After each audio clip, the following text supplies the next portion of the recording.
Doctor Baba Saheb Ambedkar జయంతి వేడుకలు press క్లబ్లో ఈరోజు మొట్టమొదటిసారిగా నిర్వహించడం జరిగింది. ఆ మహానుభావునికి నివాళులర్పించడం మా బాధ్యతగా భావించి ఈ కార్యక్రమానికి శ్రీకారం చుట్టడం జరిగింది.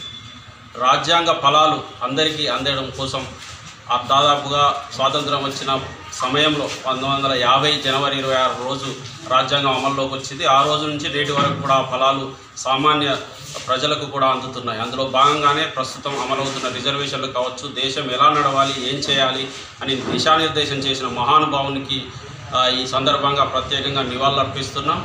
రాజ్యాంగ నిర్మాత డాక్టర్ బిఆర్ అంబేద్కర్ గారి ఆశయ సాధనకు మేమంతా కూడా కృషి చేస్తామని ఈ సందర్భంగా తెలియజేస్తున్నాం. పెద్దలకు జర్నలిస్టులందరికీ కూడా అంబేద్కర్ జయంతి శుభాకాంక్షలు తెలియజేస్తున్నాను. మొదటగా మా కమిటీ అందరం కూడా ఏకాభిప్రాయంతో మొట్టమొదటిసారిగా వరంగల్ ప్రెస్ క్లబ్లో ఈ యొక్క జయంతి ఉత్సవాలను నిర్వహించుకోవాలని నిర్ణయించడం జరిగింది.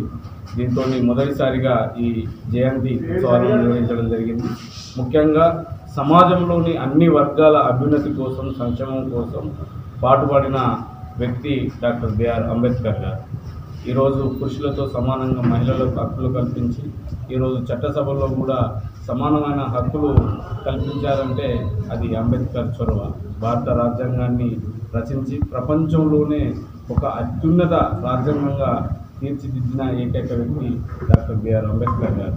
ఆయన ఆశయ సాధన కోసం మా వంతు కృషి చేస్తామని ప్రెస్ క్లబ్లోని సభ్యుల సంక్షేమానికి మా కమిటీ కట్టుబడి ఉందని తెలియజేస్తాం.